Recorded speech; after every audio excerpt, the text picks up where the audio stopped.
What's up? What's up? What's up? Trying to see anybody's out there. Just gonna talk about a couple of things. The big news is Jay-Z, where he did his speech.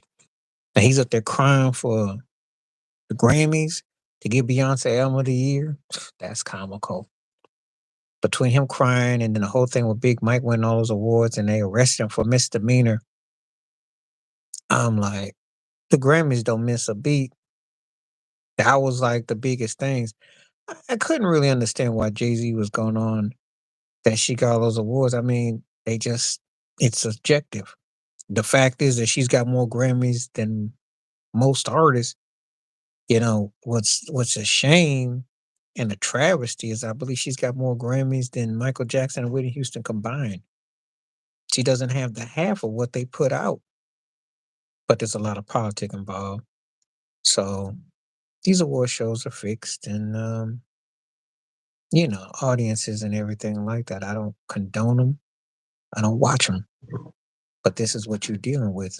You know, it is a embarrassing reality of the politics that goes on. So this is what I see all the time. And the whole thing with Big Mike was crazy. Uh, you know, they arrested him for misdemeanors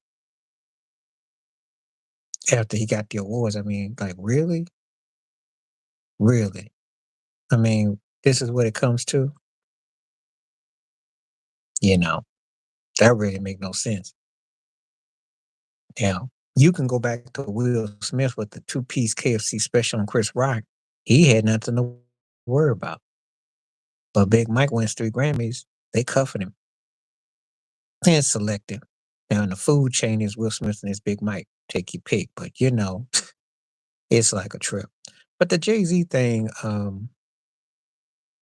first of all, who said Dr. Dre should have been a global award? Who said that? How come that award couldn't be about Al Green or Stevie Wonder or Smokey Robinson or Lionel Richie? You know. So I look at these things and they are putting agendas that they do. What's up? What's up? What's up? And to hear Jay-Z up there crying about, oh, Beyonce should be getting this. I mean, the awards are fixed. They're fake. They're fraudulent. It's kind of like, really? I mean, you already on all the committees that you already bought and paid yourself. Yep. You saw it first class and up close and personal with that whole mess. I mean, really? I mean, you know, what's the point? What is the point? I think the cowgirl outfit was a nod to Taylor Swift low key diss, but the bottom line is they've given so many awards to people that, you know, what you gonna do? So I don't feel she's ever came in with a record that has merited that attention and hype. I can name a lot of others who could definitely get that. Yeah, I'm not even a big Taylor Swift fan, but Beyonce's ridiculous. They all do. They letting Joe Biden come there and kind of pimp them up to go vote, and it's pretty embarrassing. Pretty embarrassing, to say the least. So, you know, but that's what goes on. That's how I do in Hollywood. You know, a lot of that, a lot of that. You seen it play out for yourself. You know, and I'm not knocking Beyonce's success or his success, but they tap dances for sure. They tap dances, and they have no shame. So, um, and awards don't really make or break you. No way. They really don't. You know, he wouldn't like what I have to say about her track record, but her catalog is not that memorable. And neither is his, really. But he hit over at a time when Biggie and Pac died, and he kind of rolled the backs and blew up. She became big, and she has the vibe and aura about her, but she doesn't have the material. Yeah, Yeah, I don't really, I'm gonna say it like this. I don't look at Miley Cyrus as a bum. She's a never was to me. She has no talent, but her daddy knew how to hustle. And the Grammys don't mean nothing to me. I'm only talking about it because of the story what Jay-Z said and Killer Mike. I don't care who wins Grammys. Listen, I'm gonna tell you like this. 40 years ago when Michael Jackson dominated with Thriller, that was something. And I'm gonna be real with you. I'm not always the dude that's gonna say, "Get off my lawn, kid," because I don't think like that. If you watch what I say, because I do acknowledge people come up, but you ain't gonna tell me that there've been artists that have married winning these awards that they were so great. Because a lot of these artists, Miley's a never was to me. I know Hannah Montana and all that. I got for her career, she's solid. But as a musical talent or something, she's a never was to me. But for her career, she's solid. Not good, not great, but she's solid because she keeps a hustle going, just like her daddy. They hustlers. Slightly better than middle of the road in the sense they have big hits. But, you know, the Grammys ain't nothing but a charity auction. Most of them buy it. I don't really talk about rappers. I'm gonna tell you like this because that's a separate entity. And if we're talking about her skill game, she's overrated, but she has some verbs, but she had that accent thing. Well, she's not gonna no, she's been around a long time. Not hardly a bum, not hardly, she's overrated, but she's solid in that she has her audience. But you call it twerk rap or whatever you want to call it, when Meg the Stallion and Spider, Red come along and they basically took the pages of what she did. Nikki was a more stripped down version of Foxy Brown, but not as good on the bars as Foxy.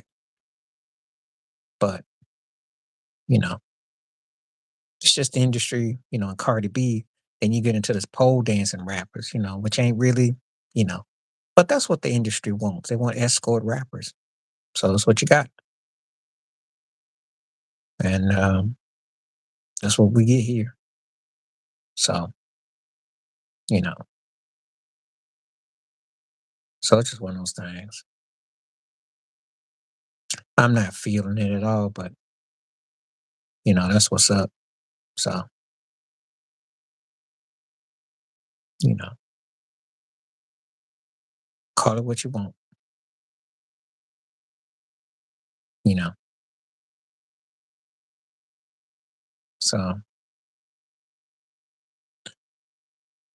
yeah, I know about that. I didn't do a video about that. I'm gonna let that kind of play itself out. Some things I touch, some things I don't. I don't really want to give it a whole lot. It's kind of like when Steph Curry's parents got divorced and he had his great season, and then it kind of runs itself out. I don't really like to really go into those sort of things if I can help it. I really don't. I just want to send thoughts and prayers and hope he gets the help he needs and all that. People fail to realize they think money and notoriety that you exempt from pain and reality when you still got stuff going on. You know, he knows his son's a great talent, doesn't always equate to everything that goes on. There's a lot going on. So just kind of keep the man in your thoughts and your prayers. But I don't really want to touch that at this stage. I don't feel compelled to.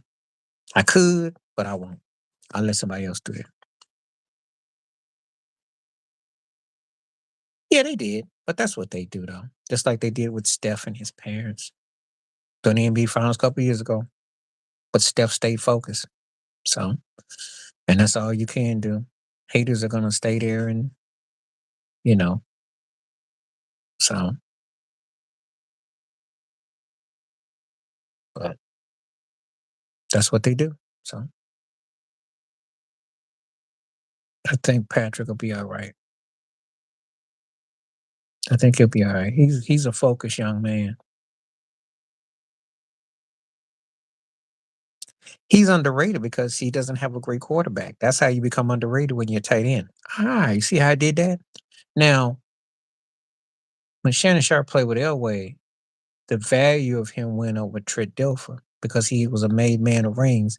Then he goes and helped Dilfer in the Ravens, and he's like a compliment to Ray Lewis.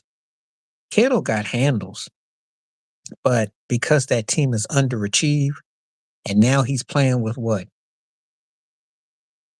He played with Jimmy G, Trey Lance, and Brock. So he's had three. And if you include whatchamacallit, that was their backup quarterback that was there briefly, Beathard, I think. So he had four different quarterbacks since the last time he was in the Super Bowl. So yeah, he's talented. He got handles. But because let's be realistic, he gets forgotten because Kestra McCaffrey and Debo. But they don't really utilize him all the way. He's good. He good.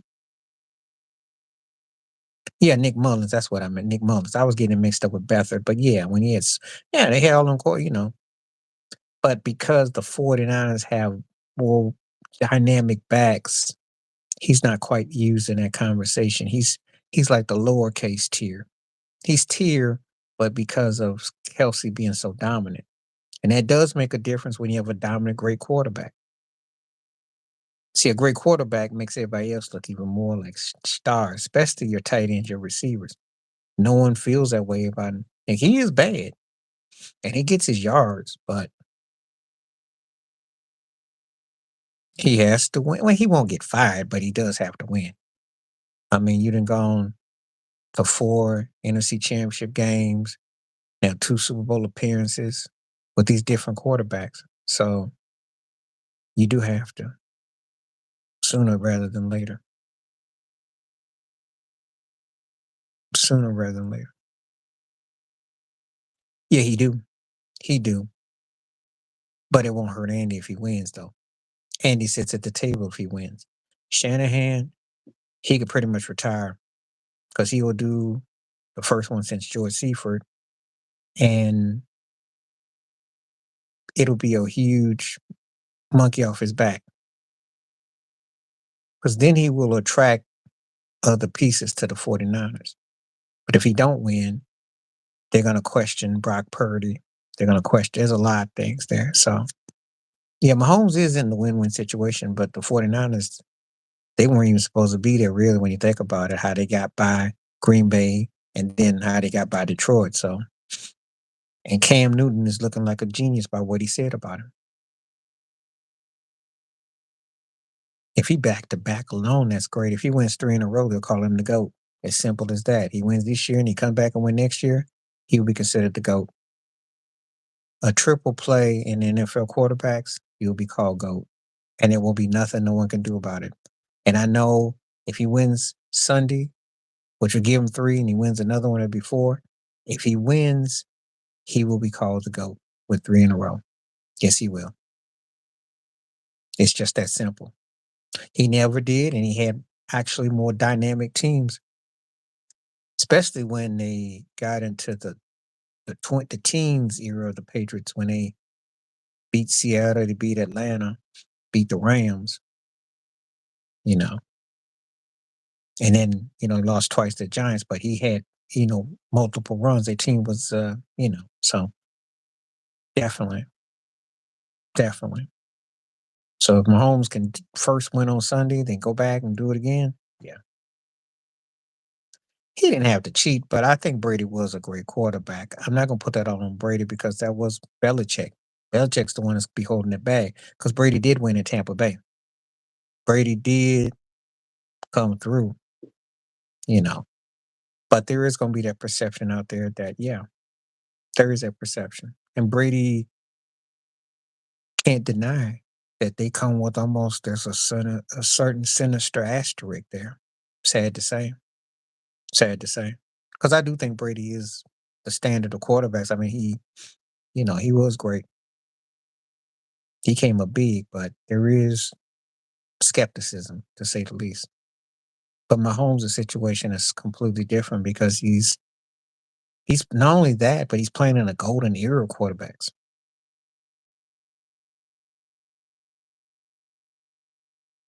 Well, see, I can't use made for TV wrestling up for that. I mean, Belichick, I could say I don't know if I was gonna think of anybody in another profession, what would I call him? I mean, you can make the case for Phil Jackson had a couple things go his way, but they all do. But he knows more about what happened. Yeah. But the thing is that his cameras didn't work for Mac Jones. So where were the cameras at the last 3 years? They were null and void. So it didn't work. Because in actuality, with one extra game and a watered down AFC, he should have done better with Mac Jones. They gave him every chance to be a playoff team, and they just sucked. And so he went from the backup to the backup. You know, actually, Cam Newton looked better than both what they then had. And then that other cat that was their quarterback, the ball head one, he sucked too. So they just went through four different quarterbacks in the last 3+ years after Brady left. That's a fact. Cam, then Mac Jones, that Baldy cat, the one cat, and then they got stuck with Zappia. So they had four different ones, and they suck. So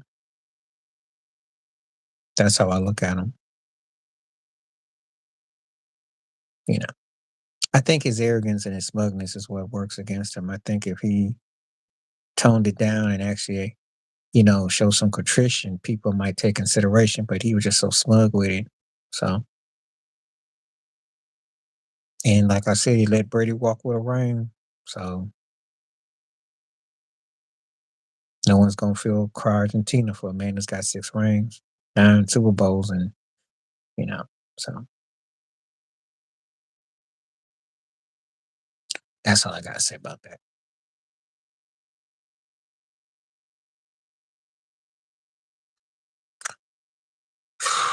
But could he do anything with them? That's the problem.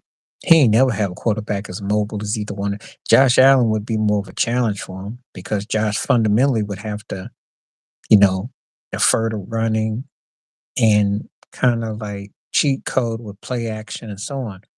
Mahomes would be a dream for him because he would challenge him because he actually Mahomes is the kind of quarterback that makes if you're defensive mind, you love that.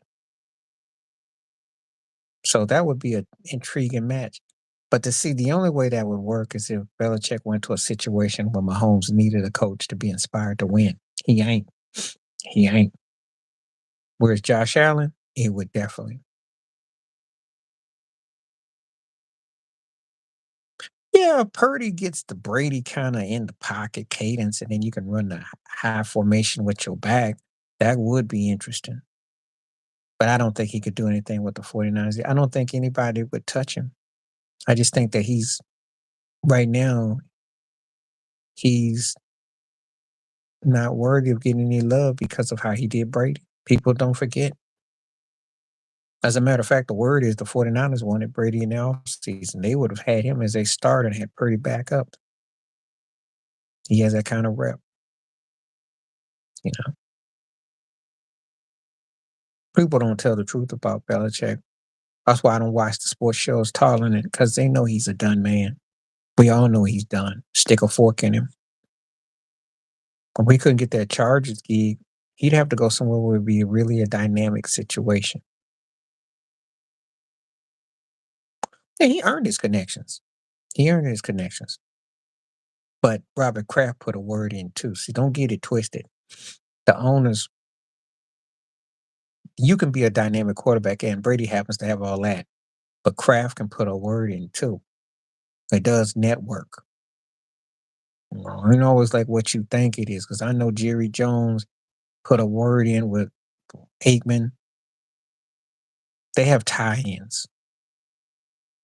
They have tie-ins. You know, there is corporate tie, especially in football. I definitely can see the what's the term I want to use? The gift wrapping. Yeah. So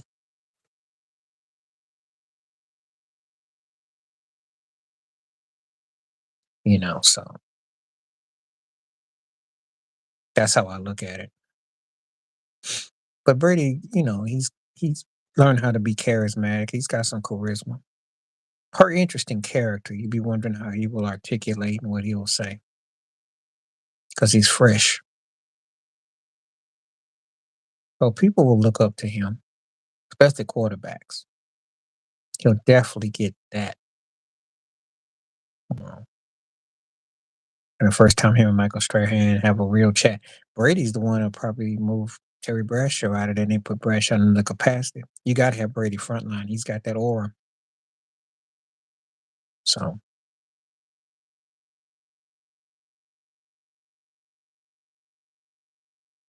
yeah. But I can't even argue about Skip doing that because his body of work speaks for itself. I mean, 7 Super Bowl wins and 10 Super Bowls. It's hard to argue against that greatness, especially the way he won in Tampa Bay, and especially the way he's been clutch. I mean, it'd be hard pressed. I don't. I'm a big Brady fan myself. Michigan Wolverine fan, and he made himself to one of the greatest quarterbacks ever, 6th round draft pick. So I get it. You know, he really earned his. He had to win like that. Peyton Manning didn't have to go through that quite that. Aaron Rodgers didn't have to go through it like that. He did. So when he put everybody in the distance, uh, and you be intrigued by his mind. Well, yeah, because he stuffed it in New England's faces. That's why. And he brought Grunk along. So, you know, I mean, he's a hardworking dude. People don't understand how hard and dedicated he was putting his body through those rigors, and he really put his work in. So a lot of hard work goes into being great, especially when you're doing it year in, year out and you got standards. Yeah, that's pretty much how it goes because Belichick drew plays and drew plans up, but Brady enforced, like, go get them, go for the jugular. That's what great leaders do. You know, it's funny how Brady got downplayed compared to Belichick, but when you talk about Michael Jordan and Phil Jackson, no one ever says, oh, it's 50-50. Even though Phil was a great coach, but you know how Jordan got at it. So depends. It's interesting how this worked out, but I had no doubts Brady was the main enforcer with that because I know football is different. Quarterback has to be dominant. He has to be alpha. That's what Cam Newton is trying to say about Brock Purdy. You got to be. Yeah, because I mean, look at what they did. When you give Brady something to work with, and suddenly you're not thinking of him as just a guy that's got rings over Peyton Manning. You actually looking at him as an equal, maybe even better. And you saw what happened. And that's what made Brady go from being one of the greatest to being that GOAT because it's like the first time he got somebody to unload with and get down with, he was scary. And remember, they were putting up numbers before the NFL got softer. Oh, yeah. But Bill didn't want him around. He figured that, they got the best out of what they did 2007. So, but, and to me, Moss plays with him and he's healthy. They win a chip. And then makes Moss's career go way up because Moss needed a quarterback like that. I mean, Dante Culpepper was good, Cunningham, but come on now. Oh yeah, that was must see TV. That's why they broke the record. You know, so because having Moss made Brady become the ultimate quarterback. I mean, if you already thought he was, getting Moss solidified him. So, and had they gone ahead and beat the Giants and had that perfect season, Moss's debate against Jerry Rice would have been a little bit closer. Not that he'd overtake Jerry Rice, but it would have been, yeah, he did. But it would have been a real interesting debate then because they broke all the records in one year and they would become a tag team. Moss was supposed to be like the Kevin Durant coming to Brady and Steph. That's the best way you could say it in another way. They just didn't finish the deal. But that's kind of like what it was. Hmm. Except, and Randy Moss kind of reminds me of Durant like that. He's a scary talent, but I never felt he was a leadership dude. Talented though, but I just didn't feel he was that dude. Only because when you debate if he goes as a Hall of Famer and who he beat, but not because of him being some great quarterback. He's still a borderline Hall of Famer. Some people don't want him in. So it's only because he won in New York and who he beat. But Eli's not really seen. I'm gonna be honest with you. I don't know if Eli got as much juice as Jim Plunkett's 2 rings. I'm just gonna keep it 100, but because he was in New York and he beat New England, especially undefeated team, everything. Because his career is just ordinary. But his postseason,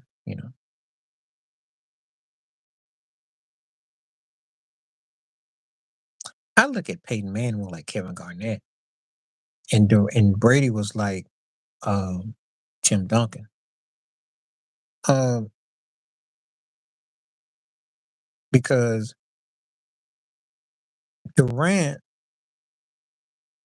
in the right situation, but at the early parts of the career, Garnett had all the tools as a power forward. He mechanical, all that stuff. And Peyton reminded me of that. But he couldn't get past Duncan too much. So um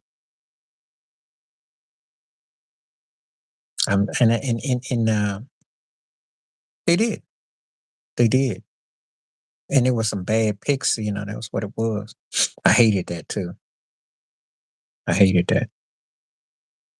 Because if Favre goes against Brady, that would have been intriguing. So, but that's what Eli bread and butter is because he came up like that. A quarterback puts me in the front of mind of Kevin Durant. Who would I say?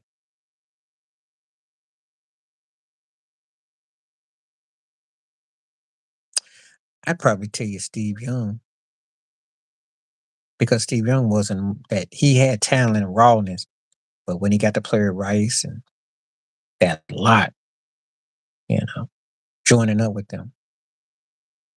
Dan Fouts, Kevin Garnett, Durant, but he had already a built-in squad. I have to think about a guy that came over to a situation where it fell into place. Fouts was like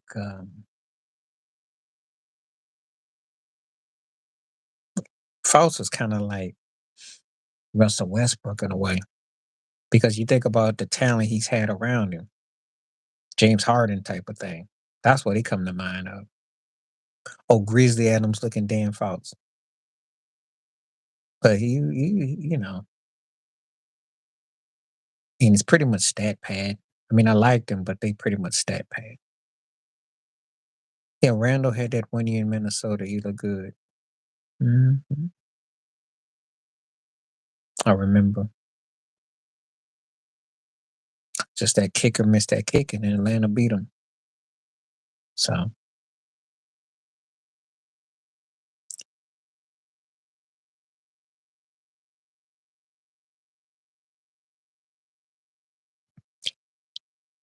yeah. But I mean, overall, if you ask me for his career, I'd say he was good for his career. He did redeem himself with Minnesota, and he was great in Philly, and he got old, but he did have some down moments. It's because he was a freak for a moment. But that ego got the best of him too, messing with Whitney Houston, and he was into a whole lot of stuff before he became a preacher. They did, they did, they did, because he became kind of show busy. His box top got a little too high before he became Reverend Randall. But he was bad for a moment. I mean, for a moment, because he had wheels and he could move, and he was a precursor, not as talented as Michael Vick, but he was, you know, he could move. He could move. But he got boneheaded, he got hard headed. And I remember that game against Washington. I think it was a playoff game, and that he got yanked by Buddy Ryan, and he never wasn't the same for a moment. So yeah, well, he tried it. He tried it. He tried. He tried. So, yeah, he did. He got saved. So when he went to Dallas, I forgot. He was living, boy. I told you, him and Whitney, he was living that life for a moment. For a moment. Mhm. And then when he was the Cowboys quarterback, he was, past the pull date. But, we had memories of him back in the day. You asked me if things had been coherent, and could he have led the Cowboys instead of Aikman with his skill set? Would have been interesting. But they weren't ready for a black dynamic quarterback then. Yeah, yeah, yeah, yeah. He was big. And his brother was Sam Cunningham, played for New England back in the day. Sam was bad in SC. Had a good NFL career with New England.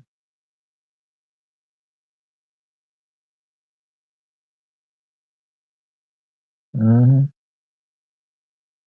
Yeah, Randall was with Whitney and Eddie Murphy. And that's another thing. Well, Moon was corporate, but he was too old by the time, and they did give him a little gigs, you know. Now, he had that episode with his wife, that chokeout scene, but um well, I told you about that. I remember I was in Houston when he came there. They ran him out because of Canada. So that was what's up. I like Moon though. I liked him. He just was, like I said, the wrong shade at the wrong time. That was how the horrifics of the NFL 40 years ago. Oh yeah, it's a court case. You can look it up. It's on Google. Look it up. I was Yeah, yeah, the whole thing went down. Plus he was messing around too, but that's a whole nother story. Yeah. Warren was pretty wild. He pretty wild. So pretty wild, you know. So, you know. So I remember him very well. I remember that story. Yeah. And his story ended bad too, messing with the guy shot up. That whole was like a Sam Cooke story. McNair was strong, had a good arm.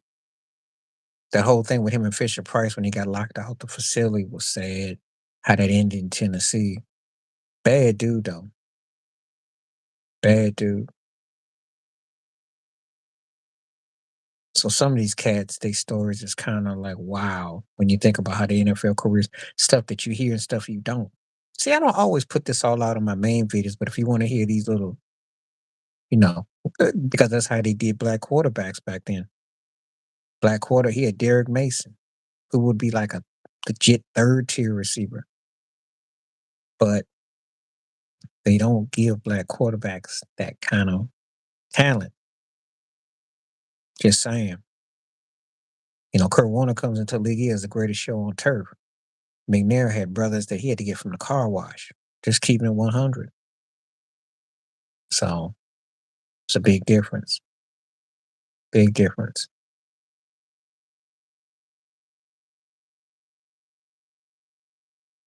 Oh, appreciate give him a shout out for me. Appreciate it. Give him a shout out. Glad to always have people come through, commentate. I welcome it. We talk about a whole lot of stuff. And the funny thing is, we're talking about sports, like you talk about actors, actresses, singers, and stuff. But there's a lot of stuff that don't never because I don't always put that stuff out on my regular videos. But when we do this and you mention somebody and I got a story, yeah, appreciate that. Appreciate that, MM. Appreciate the support. Yeah, there's a lot of stuff that the NFL covered up, and you know, you thought that the NBA got all the stories of Major League Baseball got. The NFL stories got some stories too. Hmm. Now he's good, versatile. I mean, Matrix was. Big Time, What's Love Got to Do with It, Boys? And he's got catalog, Cornbread Earl in me, child actor. No. Now, could he have been better? Yeah. And of course, don't forget Blackish. So he did TV. Fishburne is in there really good. Kings of New York. He's a good, strong actor. But no, I mean, I wouldn't know. He's good, solid. You know, I don't think that his movies quite veer to the great though. That was a good show. Yeah. Yeah, good strong cast. I don't think he quite veers into great though. I like his movies, but they weren't like I sat there and thought, oh, this was some groundbreaking stuff. But Boys in the Hood had its moment. I like stuff he's done. I like stuff he's done. But, you know, who didn't? Who didn't? Except I think, I don't know, if she's halfway at the wire, and I think it's that Alicia Keys vibe. I kind of wonder. But yeah, she bad though. And got talent too. But you know, kind of got AK vibes though. But he no, he's a child actor. He did quite well for himself. I mean, I don't think would be being pretentious calling himself Lawrence as opposed to Larry. We could say, "What's up, Larry Fishburne? What's up, Larry?"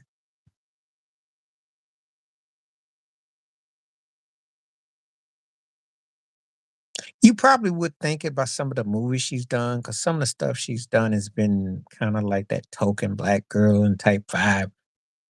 I can't really say she's done because she doesn't really. She actually does hood stuff because she did a broke TV show with Malcolm Jamal Warner, and that was before she and Anthony Anderson did the thing. So, but she's kind of like, I want to say like a broke version of what Maya Rudolph does. Maya Rudolph, Saturday Night Live and the little token black girl sprinkle in these type of shows and places. That's kind of how I look at it. But again,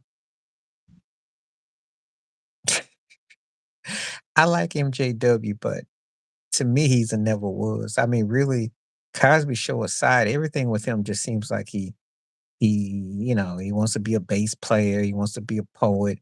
His acting career, I watch him. He was playing AC Collins. That was hilarious. I saw that one with Cuba Goodness OJ. That was hilarious. Um, one of those dudes that he did, but that's what he's about. I mean, he ain't no top tier actor. That's why I can't call him a bum. At least as a bum, you show me some promise or something. We can be real. Malcolm and Eddie, he hated working with Eddie Griffin. They had problems on the set because he wanted to be all serious and lover man and all smooth. I'm like, this turkey be thinking he's like Billy D. Williams reincarnated or something. I'm like, come on, man. You are you're good on a good day, third tier, same acting turkey. They had you in that one show as a doctor. I mean, you can't play no hood roles. I mean, Anthony Anderson left him back at the car wash as far as breaking on his career. So, you know, so, you know, so that's how I look at him with that. So he's good. He could be great. And with the right attitude or the right vehicle, he could have been a made man. He really got the goods. It's just that too often than not, it just becomes kind of like somewhat settled, somewhat talented guitar player, talented dude. And he did all them roles. And there was a time period, because I can say this, when you had his complexion and you had some waves and he could have been like a strong villain character actor, and it just didn't land. So, but he's good, but he could have been way better. Could have been, should have been. Because Cat got chops. And he pierces himself good on the screen when he's playing he's playing that villain role, the smart aleck. And he's got it down too. What about Jagger? Um, Frontman, he overrated in terms of his actual talent, but he got charisma. He has a certain mystery about him that got him over. I'd say overrated in terms of overrated in terms of the singer. Yeah, he is a made man in terms of he's known as a lead singer for a very successful band. Asking me as a solo artist, he's a never was. But with the Stones, he's a made man. See, that's extreme. He's a great example that the right vehicle, right situation made him better than what he really was. Because he would not have made it solo.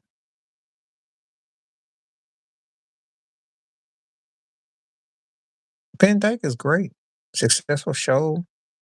The only reason why I don't call him a made man is because he's not quite like a Bob Hope. There's certain type of a caliber to that, but great in that he had a successful show and did all that. Shatner, he's almost like a parody. He's almost like the TV version of Tom Jones of actors, but it works though. He's like ageless with it, and it has its place. So I say good too. Both of them is good. I'd say both of them are good. Good to great. They're on that cusp. Both of them. I give Shatner the edge because he's been in a lot more iconic situations, but Dick Van Dyke got it. They're right neck and neck. Jagger's only a made man because of the Stones, though. Wasn't for the Stones, he'd be a never was.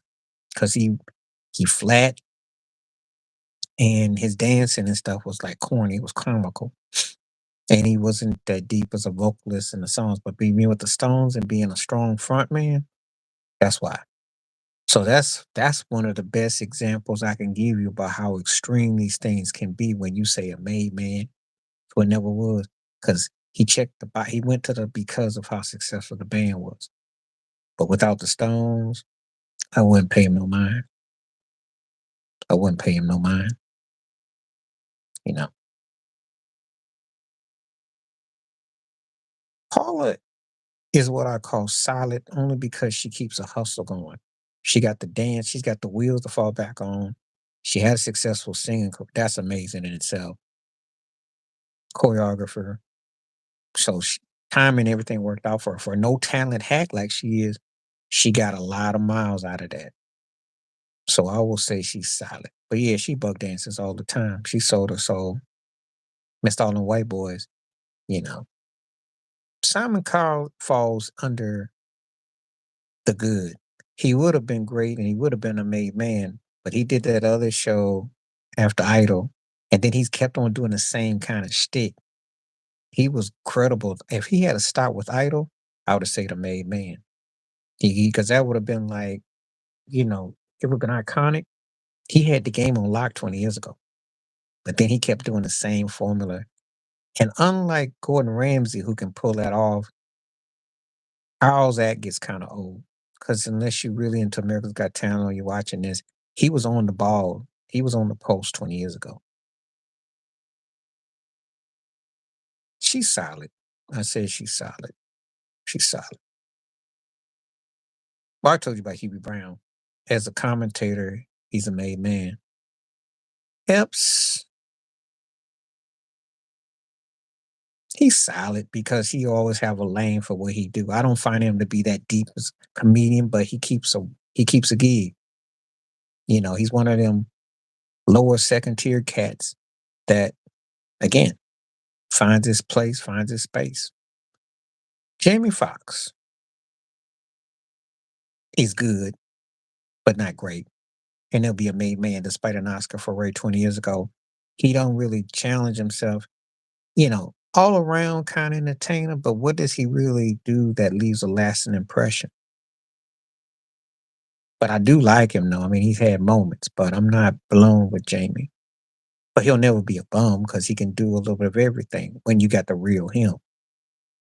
But successful TV shows, movies, music, and some people will tell you that he's more impactful than Eddie Murphy was doing and all that.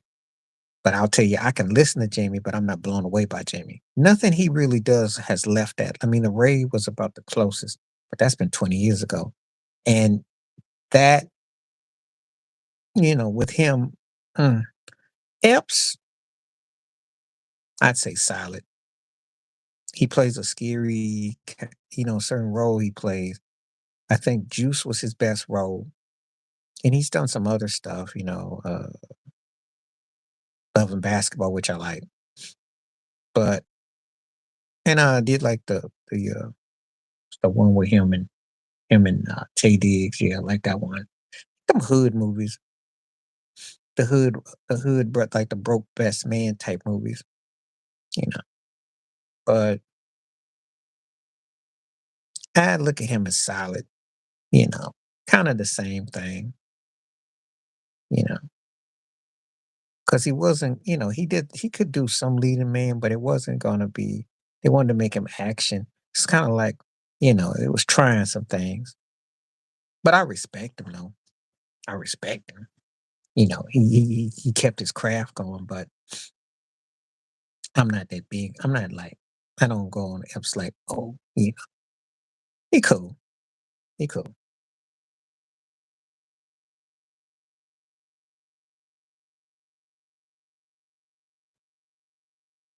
Rogan is solid. I'm not a big fan of his.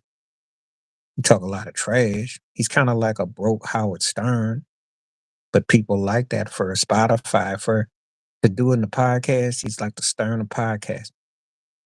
He got the complexion for protection. I really don't see anything special about him, but he makes his bag. He gets to blow up, but I'm not really that deep with him like that. I didn't, because every time I do my podcast and I do music, they got that stupid uh it's the Mr. Man's take, and it's over on Spotify if you want to check it out. I do music. I go over there and I do music songs and I do like a 3 minute and they're over there, the Mr. Man's take.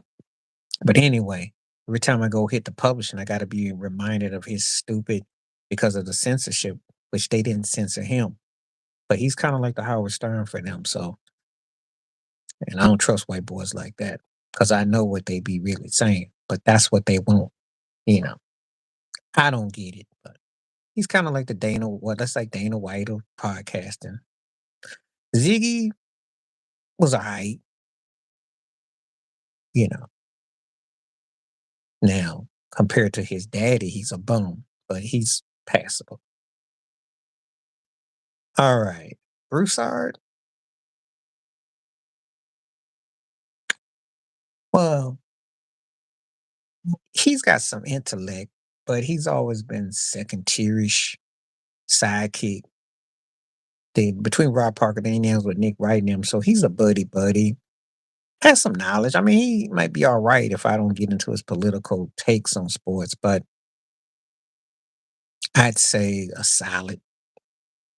To be a bum, he's had to show me some greatness. He never showed me greatness, but better than average. So I give him that. Kendrick,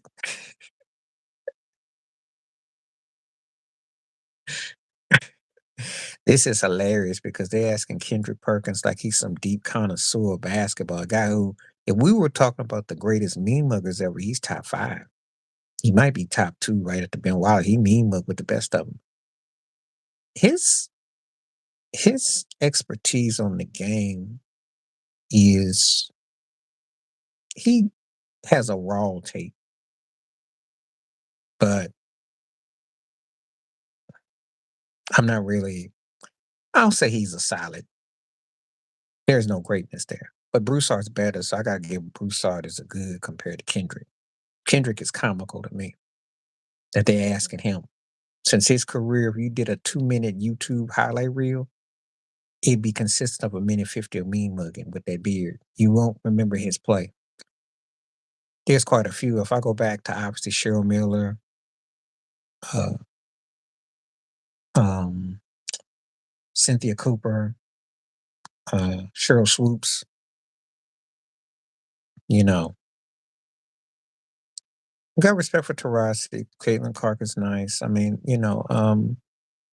Rebecca Lobo. There's quite a few teams. I like the Houston Comets. I like the LA Sparks. Don't forget about Lisa Leslie. She was bad. You know, whatchamacallit's on TNT. She bad too. Owens, yeah, liked her game. I tend to like more of the older. WNBA, and a girl from Sue Bird was bad. Yeah, Sue Bird, Hall of Show. Pat Summer was bad. She was, you know. Um, Female teams you're going to talk us to say Connecticut. Becky Hammond was nice. Yeah, she was true. She was tight. hmm Mine kind of goes from the 80s, 90s. It's just different eras. The difference with the women's game today is that they're dunking. I mean, shooting more threes, and that's what's kind of balancing out. They've changed the game. They've changed the game, but there's some. There were some great players. I think the game was better back then, though. I think they had an interesting thing going on the OOs. Got watered down the last few years, though. So, but when I talk about favorite female basketball players, you got to remember eras. They trying to tell you that Caitlin Clark is better than Cheryl Miller. So I told you Christian Leighton is one of them. And he sucked in the NBA, but he was great in college and Magic and Bird. Um, Off the top, Kareem. Kareem might be the GOAT. Bill Walton was a bad boy. Um,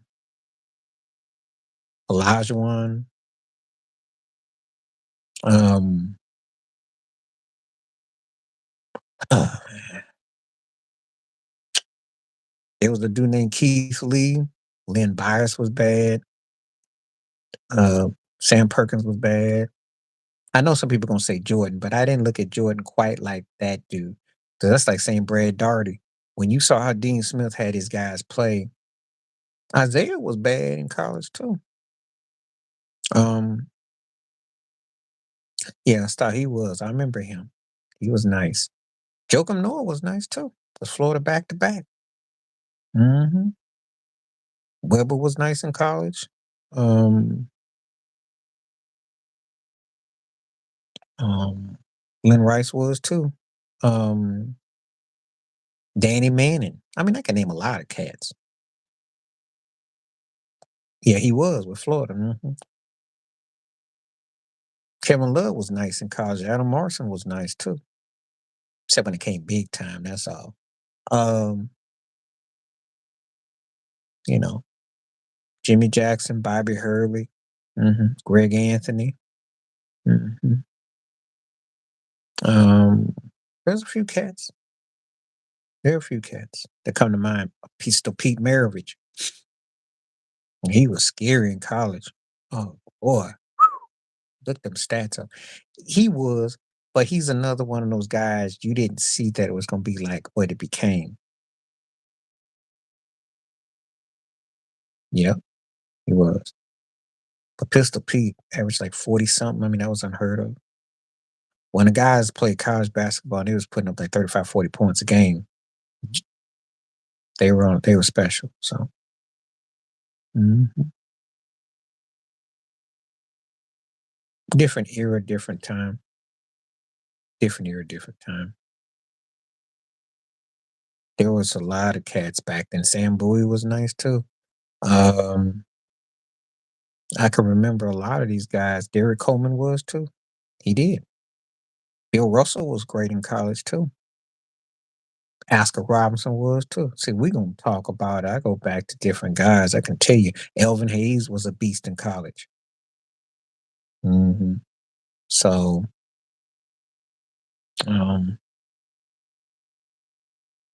who else would I say that was? There was a lot of guys that were. It's a lot of guys. A lot of guys. Um, Dwayne Wade Marquette was nice. That's how Carmelo was nice in Syracuse. For that one year, they won that chip. He was nice. So, you know, yeah, he was. But I'm gonna be real with you. Chris Jackson was, Shaq was good, but Stanley Roberts was better. And if you don't know about Stanley Roberts, you need to go look him up. Stanley Roberts came to the Clippers and he he got high and he didn't tan out, but in college, he was better than Shaq at LSU. As great as Shaq was, Stanley Rogers was another level. So, you know, that's when I was really keeping up with it because I was deep into it. And Stanley Rogers was no joke. So, yeah, he was giving Shaq the blues when they were teammates there. Stanley was the truth.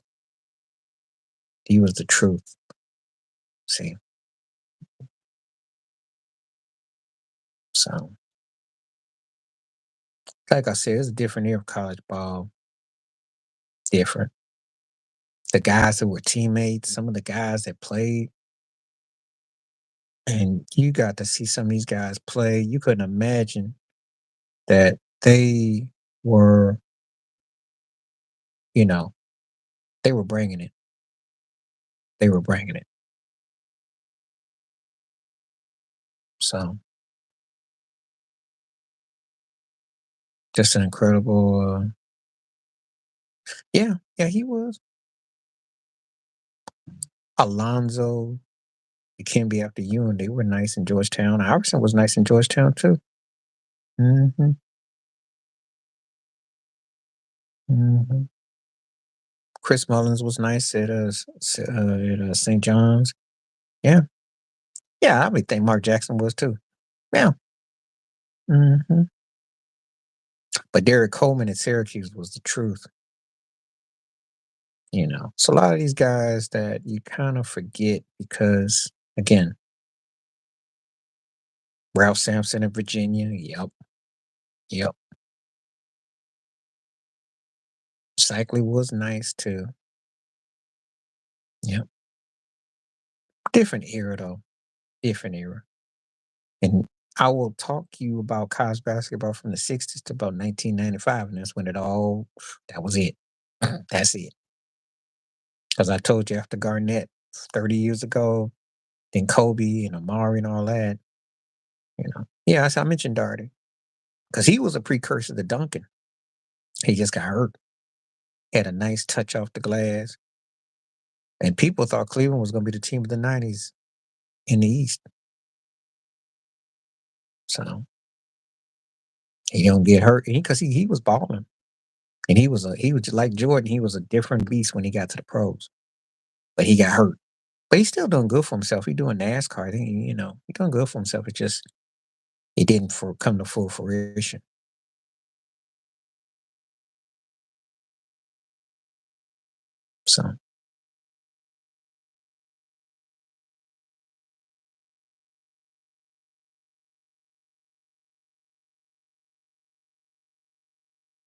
So yeah, different day, different time. But I can think of a lot of guys that were, you know, college basketball was a whole different animal back in the day, and the players you saw and where they were going to get drafted, and juniors and seniors, and I'd say Dallas and Dirk. You're thinking because Orlando was Shaq, but Shaq wasn't Shaq at that time. And once them free throws didn't go in for Nick Anderson, then the Rockets swept them. But Dirk against Miami, that's the toughest because JJ Barrera, old man Jason Kidd, old man Peja Stojakovic, and they beat them. That was the toughest. Dirk made more of a statement. I'll take Dirk's over Dreams. Now, Shaq was seasoned like Dwayne Wade was when Dwayne Wade was in his second finals. They came back against Dallas, but I think Dirk's win was the toughest. Yeah, the 2016 Cavs because they had a lot going for them, but the refs, Draymond, all that. So, but that comes to me. I'm just thinking Dirk. That's all.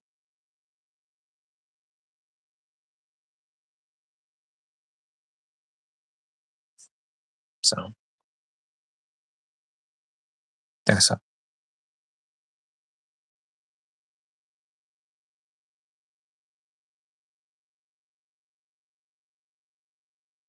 They were dominant. Lost that one game, and they look scary. They look scary. They beat Sacramento up. I remember they just looked scary. Shaq was he just it was scary. That's why when I have him top 3 or so in my all-time list, I agree with Skip Bayless on that because that Shaq era, nobody, not too many people in their careers are seeing what he was like in his window. Not too many. His window was scary. He dominated, he beasted, he feasted. I don't care who the center was or what they went against. He was mobile, agile, and you couldn't stop him. And they stomped people out. So there's a reason why he's the last one to three-peat. He is. He is. Came up big, but he fit in the right system. Anywhere else, he's a third tier guard, and he's coming off the bench riding the ninth, 10th slot. But in Phil Jackson's system, he's starting five. He was a tweener guard before it was fashionable. Smart. Smart.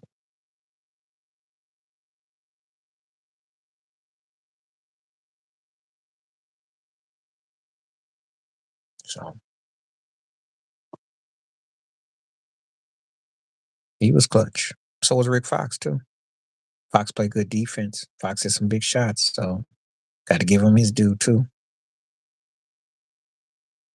I never was because it didn't mean nothing. And when he went to Philly, when he was bowling Morocco, once he changed his hair, all that, once he tried to shoot that 3-pointer, talking about he was in and his attitude wasn't in the game. At least to be a bum, I had to feel that you had potential to be great. He could have been, but it succumbed so quickly. He just fell by the wayside. So when they unloaded him, he was forgotten. So can't call him a bum because he didn't do enough to be remembered. If he had stayed in the Lakers, he'd been a bum. But once he got to Philly and he just got on leave. Madsen hustled. And Mark Madsen would have been like the second coming of Kurt Rambis because that's what they do in LA. They get these white boys, these goofy white boys, and they hook them up and they get these hookups. They ain't got nothing to do with their playing skills per se, but you know. But Madsen was cool though. He was cool. And he did do the best he could. So I do respect him for hustling. But as long as he don't turn into the second coming of Kurt Rambis where he starts getting multiple coaching jobs and he's in on the owners and he's in on the player movement, we're good. Let's not get carried away. He ain't that memorable. That dancing at that finals was hilarious, but let's not get carried away. But they always got that one token white boy though. Yeah, yeah, yeah. He was cool. He was cool. I got much respect for Mark. I got much respect for him. I'm not gonna say anything bad about Mark Madsen because he definitely fit good. You know, as long as he don't get the Kurt Rambis treatment, that's all I'm saying. Don't turn him into Kurt Rambis, where they make him coach, personnel, and all this other stuff. Don't do that. But I respect him though.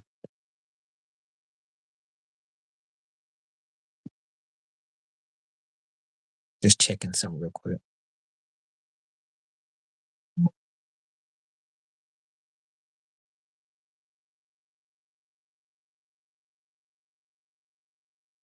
He can't because again, you know, he's happy in the moment.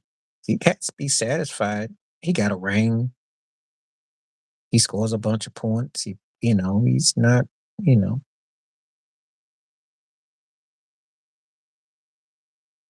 no, no. I'd say Derek Fisher was your Haslam. D Fish was your Haslam because everything went through D Fish, contrary to what people think. He was that road dog. He was the one that could balance the ego and feel dependent on him in La La Land. He was the one. Uh, D Fish was the one like that. But Matson was cool though. What's up? What's up? What's up? How you doing? How you doing, Holmes family? What's up? No, you be like Adonis, you gotta be kinda like there on all the bases, and D Fish was that one. That's why they kept him around, that's why they brought him back. He wouldn't necessarily make it anywhere else, but he was happening, was happening. But when he did his due diligence, he definitely fit in.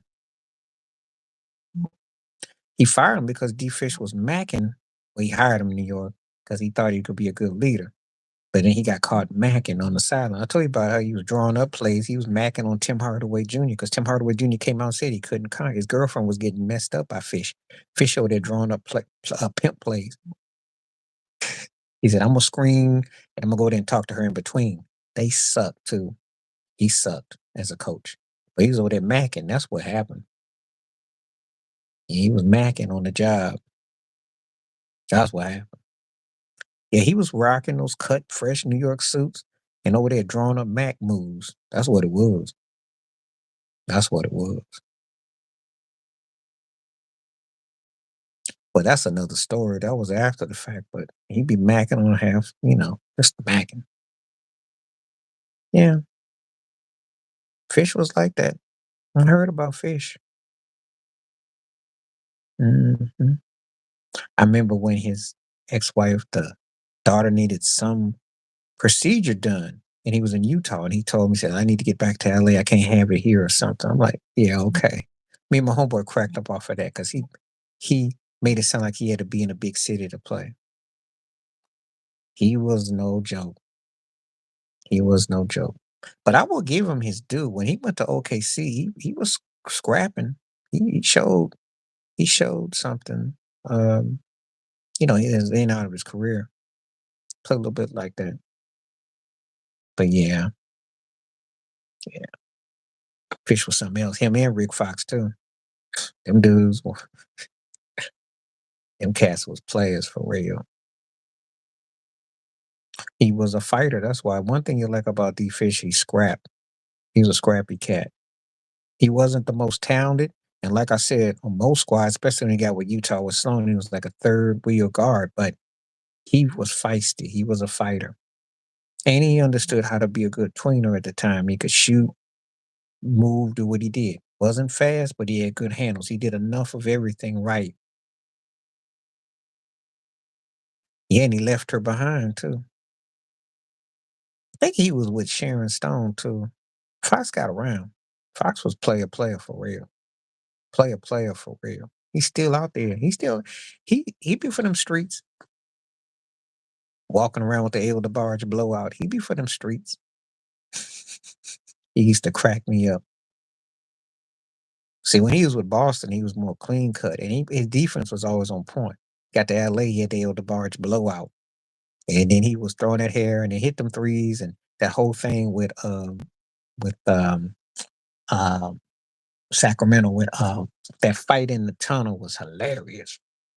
That was hilarious. Doug Christie, yeah, that was hilarious. That was like and then of course when Rick Fox got on Oz, I remember against the Pacers in the finals, he tried to flex on Jalen Rose. That was hilarious. Well, he ain't changed at all. Yeah, he's for the streets. Oh, Slick Rick. He's still all slick. He Cali all the way too. Far cry from the clean cut dude that was with the Celtics. But he was a good defensive player. Give him his due. He came up big for the Lakers against Pager. He could definitely D up. And he hit some shots too. Rick was something else, He definitely fit out there in LA though. He fit that La La Land. Definitely. That was a mess though. Yep. That mess with like some Jerry Springer stuff. I still remember that game in the tunnel. I was cracking up. She up there going upside the head. She was hilarious. She didn't trust Doug out there in them streets though. Mhm. She didn't trust him in them streets. NBA was been wild. That was one of the wildest things I ever saw. That was the preseason too. That was hilarious. No one ever talked about that.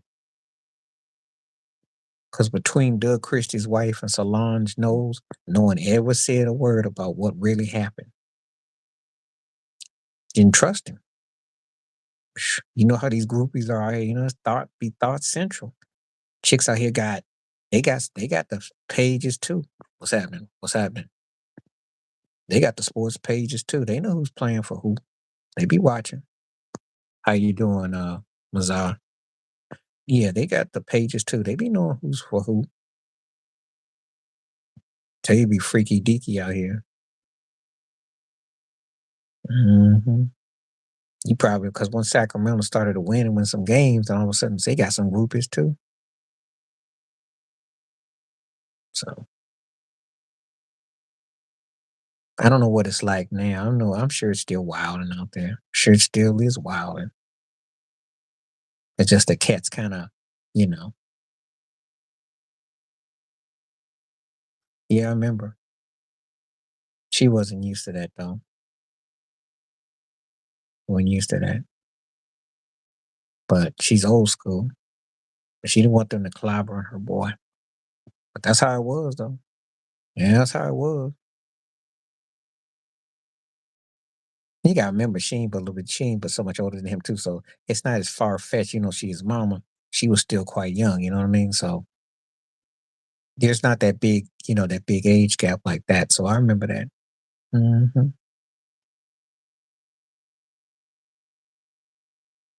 You never see Steph Curry's mama run out there to fight for him though. So just saying. But yeah, those were wild times 20 years ago.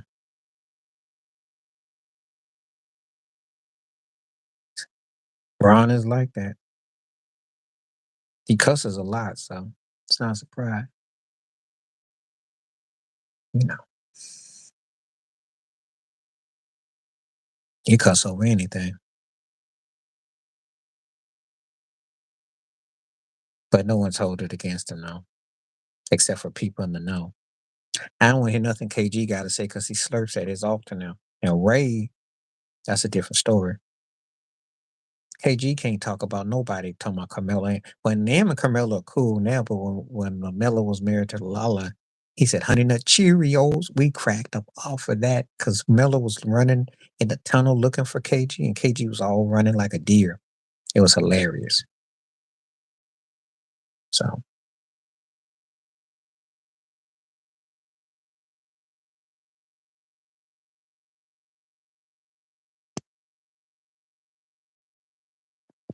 he been exposed. I told you he don't guard nobody. He don't guard nobody. He is a one trick pony. He's a logo shooter, and then you can come back and do what you want on him. They gonna miss Drew Holiday. They gonna miss Drew, but they missing not utilizing Brook Lopez to make defenses pay because they trying to let Giannis bunny hop and then spread Dame out in Middleton too. So they messed their own selves up. That's what's messing them up. They don't have no defense in the interior. That's why they're getting exposed on the perimeter. They don't know how to. They're not laterally set. Yeah. Well, he was messing around, and she probably had enough of him. He loud, brash, drunk, talk crazy. They be tolerating a lot. They tolerate enough until they get with. A lot of these cats put these women through a lot. It's not just on the road, but what they got to bring home and who they messing with. She don't got game. But your dames, why you think in Portland, stat pad, no one cared? See, he's playing with a guy who actually plays in Giannis. Yeah, he got to put up. The worst mistake he made was leaving Portland. And now you playing with a guy who's actually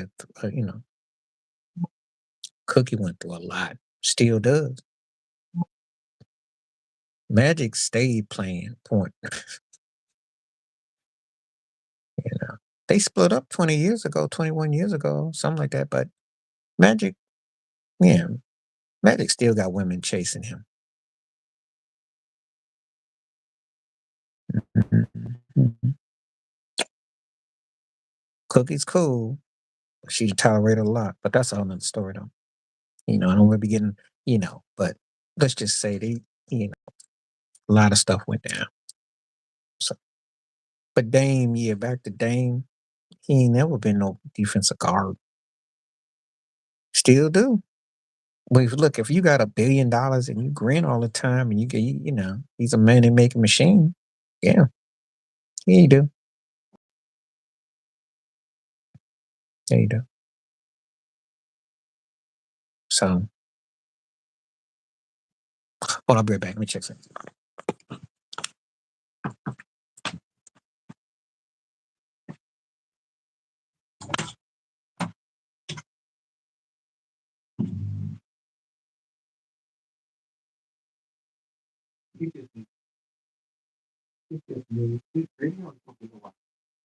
Okay, I didn't know.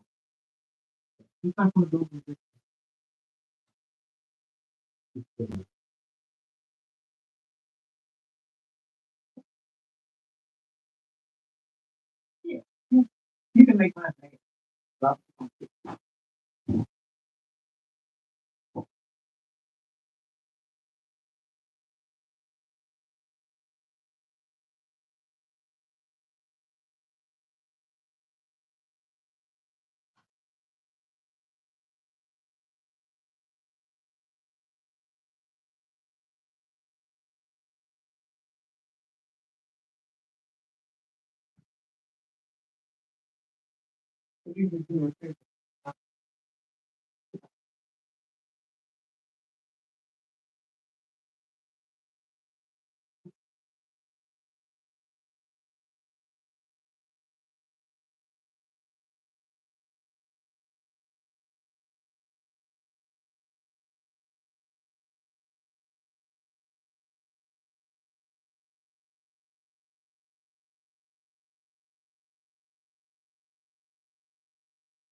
anyway, yes, yeah, just hit me up when you. I'll be. We'll talk.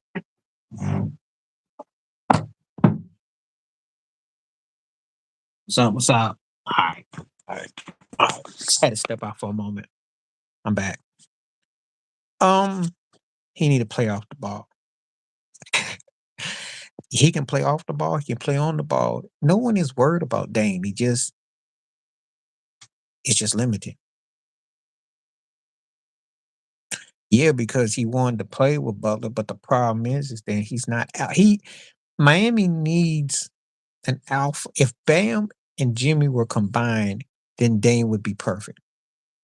He's not gonna have a better situation than playing with Giannis unless he went to Denver or he went to Philly with Embiid. But is he better than Tyrese Maxey? Really? Would you really want him to submit Maxey at this stage? I wouldn't. But in Denver, he could be scary with Jamal Murray in the back behind Jokic. His options are limited. My Yankees too, and they did get Soto from the Padres, but they need another arm.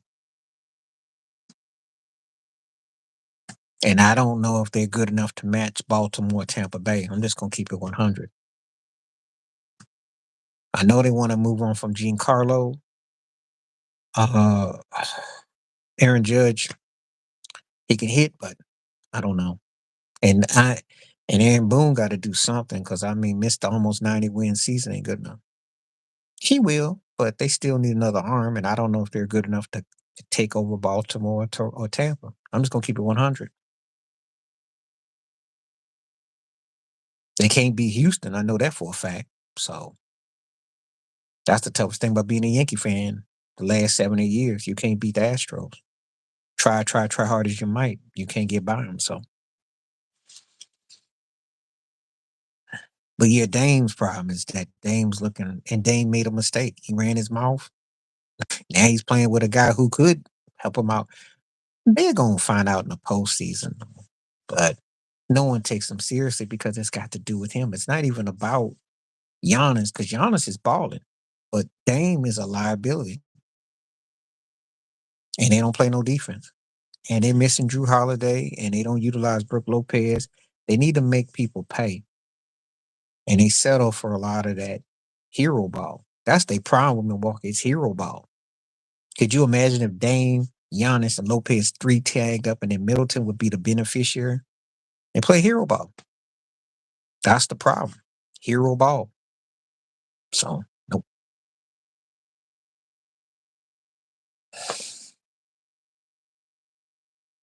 So that's my thoughts on that. I am back. I had to make a stop and waiting on my dinner because I'm gonna go eat.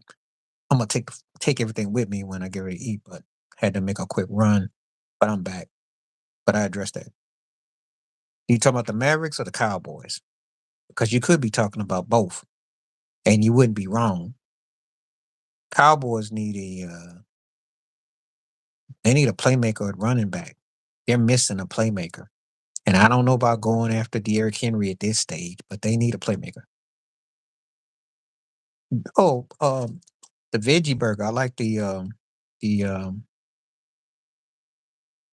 I have a favorite veggie burger. Um, it's a natural burger. I like that one because Justin Fields did the commercial for it. I like that one. I like Linda McCartney veggie burgers too. Those are my favorite. Vegetarian, always veggie burgers.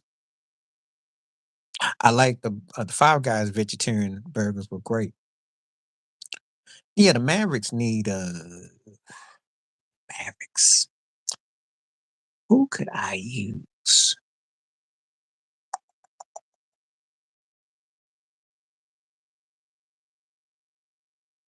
They could use a defensive specialist. That's what they could use. But they need another scorer too. So you know, so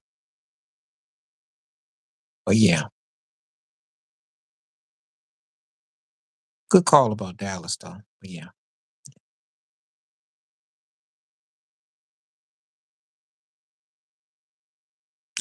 he's good if you got a superstar, got another star with him that complements Kyrie and Luca. That's where he'd be effective. They need another piece.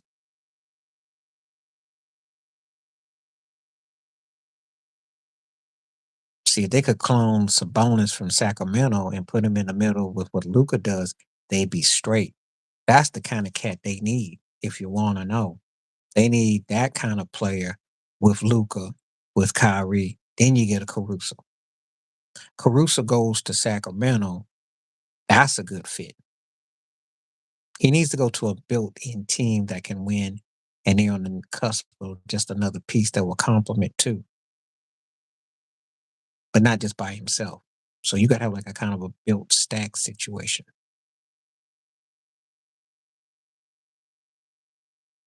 They need another scorer in Dallas. So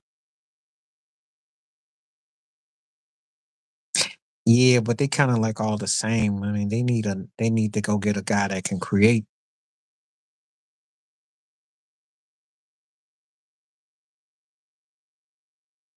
I told you what Miami needs, but that ain't gonna happen. De'Aaron Fox ain't available. That's exactly what they need.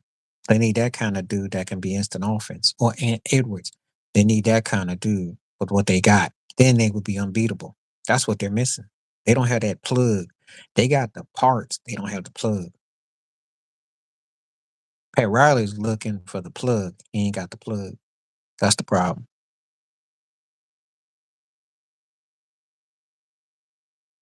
This is probably the first time that he's sitting there scratching his head.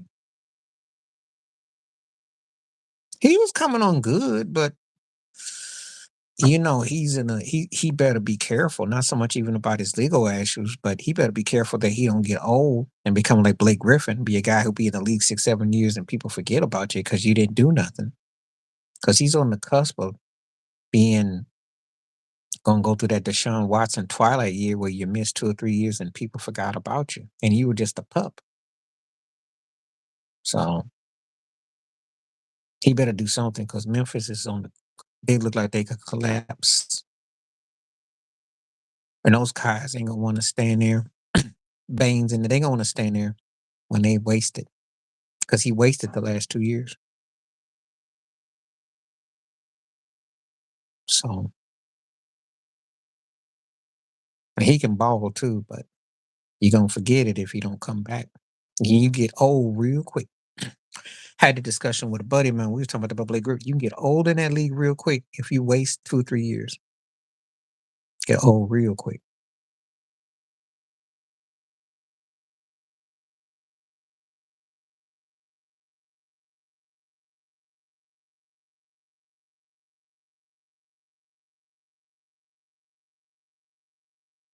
So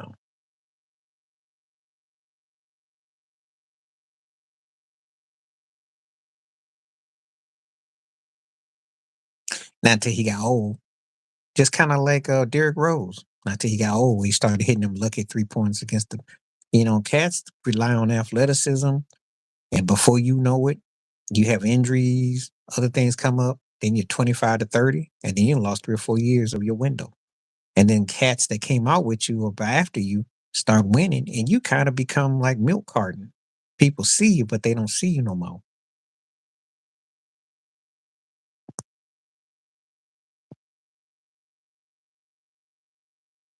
You know, Vince Carter was like the blueprint for a lot of these modern guys. He just didn't mentally add it.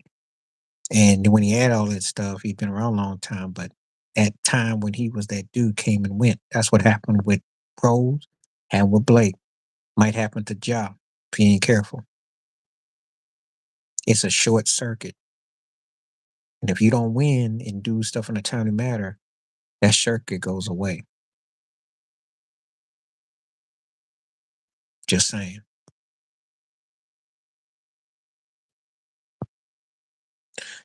I wouldn't call him a bum. I'll call him I'll call him a solid because he did do other things. I don't want to call him a bum. He could have been better, yeah. Could have been a great. He's still a Hall of Famer. So that's why he's not a bum. He's still a Hall of Famer. Could have been great. Should have been great. As a dunker, he was a made man. But he was solid. He just wasn't a leadership dude. That's what he kind of was like a precursor to Durant in a way, but in a different twist. Because I think he was a more scarier talent than Durant, and he's one of the biggest mysteries why the rings didn't come. Because he had the catchy crossover appeal, had the smile, and he was must see TV for a small window. He had a windy window somewhere between 99 and '02 or 1. He was in after you get through talking about Shaq and them, he was there too. Yeah, because he could have been the force that kept them together, but no one wanted to stay in Toronto. Toronto was just not happening, but he could have been something with them three because he saw what happened with T Mac and Vince, and he thought, "Oh, I went to Portland." And Isaiah pushed him in Toronto too. So, but and he played his best ball in Toronto as far as I'm concerned. I didn't really pay his Blazer career was I think him and Sheed smoked him joints. But T Mac wasn't quite T Mac, like he got in Orlando. So Vince had kind of hit a window and a peak, but he wasn't a flex kind of player. He was a, for show. So, so,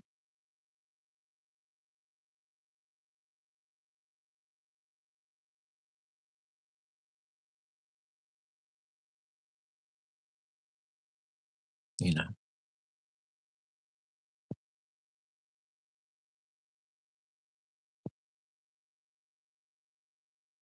yeah, you hear the thing about the planes. I'm like, look, dude, you want to win rings or do you want to, you ain't going to be that kind of coach. When you have a marquee player and a great player, you pretty much defer because Duncan didn't ask a lot. Could have had an incredible run there. As a matter of fact, we could have gotten that dream of Shaq and Duncan in the finals year in, year out. And T Mac against Kobe would have been something. Would have been something. And yeah, it's Doc Rivers for you. Messing it up. That's Doc. You don't see how Milwaukee turns out. You about to find out.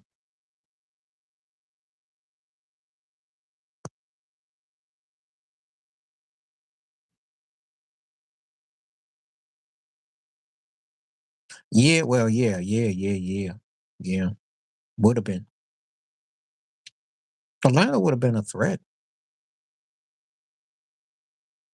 against D Wade, Shaq Heat, against those Pistons teams, against Cleveland, LeBron, and them, against um who else was happening then? Indiana was happening. Or something with that. Yeah, it would have been something. They could have ran, and don't forget the Nets and kids. So could have been interesting. Boston with Pierce and Twan. Could have been some interesting battles. Iverson and Philly. Yeah,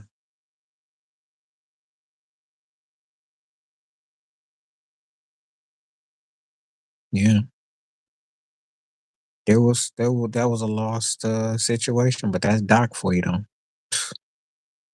That's Doc Rivers in a nutshell.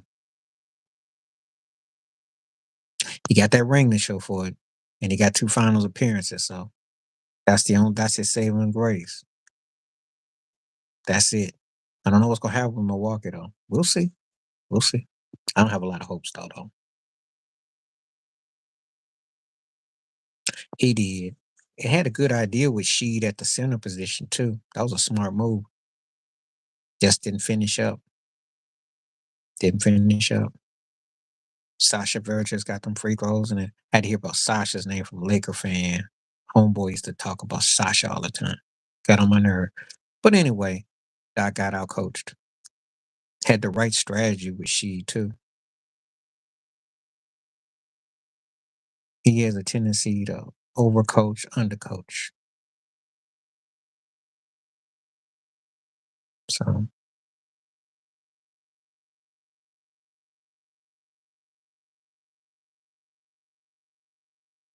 my homeboy used to love him from Sasha. He be running on me about how much Sasha was so good. You know how you Laker fans are. Any scrub jive turkey that be on the bench riding has a couple of moments and he flexes. Then all of a sudden they give him some love. It's kind of like Louis Scola with the Rockets. Got some love.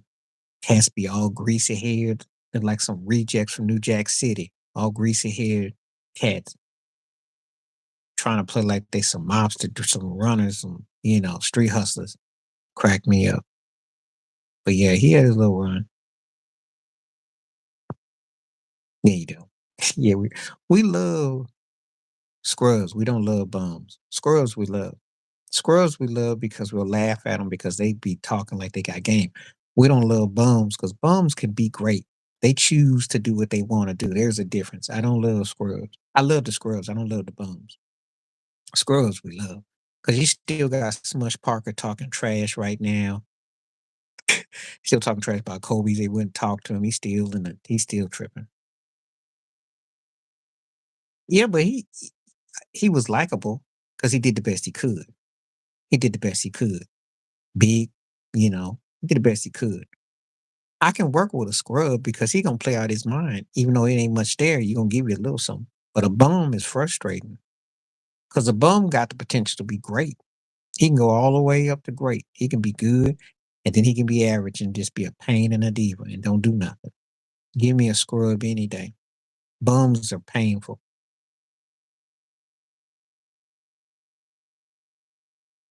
All right, I'll make that. I do love scrubs because they funny. They are funny. I'm gonna do that too.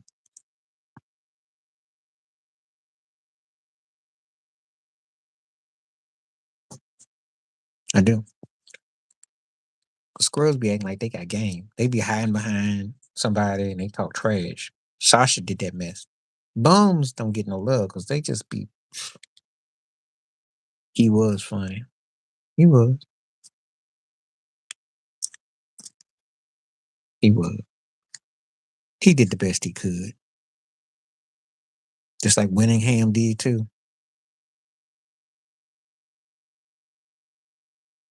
And Luke Longley too. They cracked me up with them white boys. Them boys got so like Van Phil was a G for that. He made them three look like they had something. Yup. That's kind of like Adam Morrison with those back to back with the Lakers, getting to the photo. He ain't do nothing.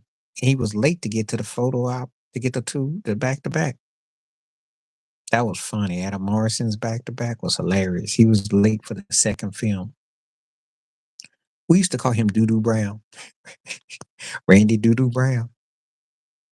I think he did some pickups with Jordan or something at some Y or something. I forgot how he got hooked up. Church picnic. Doo Brown was one of them. But he would pop his head like he did something. He make a shot. He gonna talk trash. He was funny. They do, except when they become like Kurt Rambis, they become like somehow they get hooked up as coaches, and the joke becomes okay. The joke is over. Your 15 minutes wasn't that deep. They make them a household name. That's when it becomes problematic. But they do. I suppose that one dude named Jack, somebody who was with the Nets, and he was like Rodman's. He was like his aide with the Bulls. What's that dude's name? And he got paid to just kind of watch Rodman. He was like a Kato Kalin type, just sitting there on standby. I forgot his name, but Eddie House benefited from Ories and James poses, though. Has some shots, you know. But he did, he had a couple out of body moments. And he came up kind of big at the right place, right time. That's just one of them scenes where cat's in the right place, right time. But no one remembers his game, though, except for his family and a couple friends. No one remembers his game, but he talked trash like he was Eddie Money. He was funny. He be giving that side eye look, like, yeah, man. I don't know. But he played. Look what he played for. Look who he played with. Cats be boasting. So he boasted.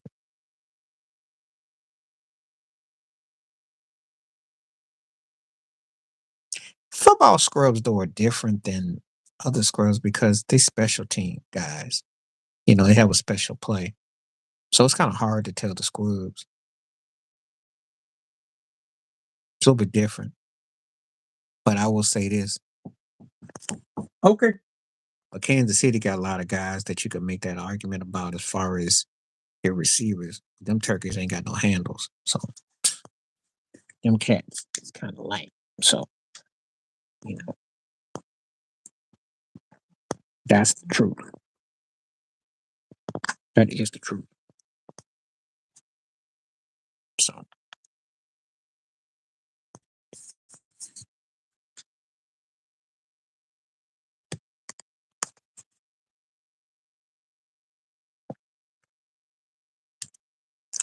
he's a good entertainer. He's got some talent. He might be the best entertainer of his generation as far as a showman, but I'm not the biggest Usher fan, though. I think he's always been like a Junior Walker Michael Jackson. And I've never really felt that he got anywhere. You know, his fans will come argue with me. He can perform, but I'm not big on Usher, though. I just think he's one of those guys that he's kind of like, you know, like loungy.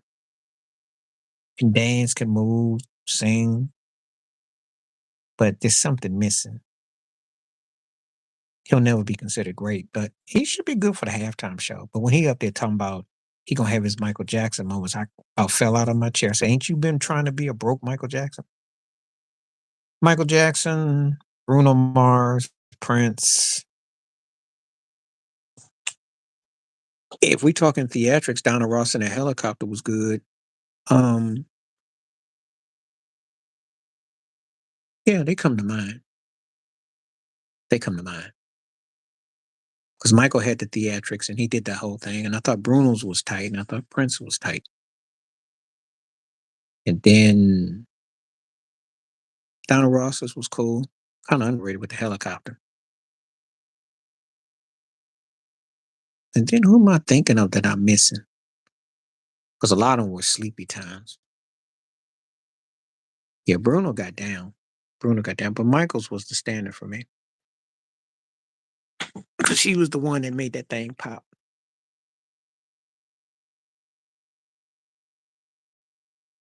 I like Bruno's a lot. So, so yeah. Go ahead and do this thing real quick. See what's up. So that's the one I like. Yeah. Yeah, hers was a great anthem. I liked it too.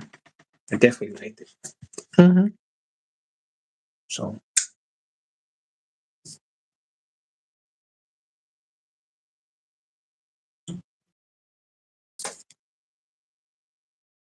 so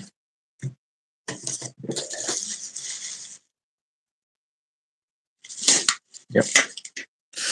I'm gonna get ready to sign off because I'm gonna go eat, but I might come back. Yeah, I remember that I was at one with Michael Jackson before the Super Bowl.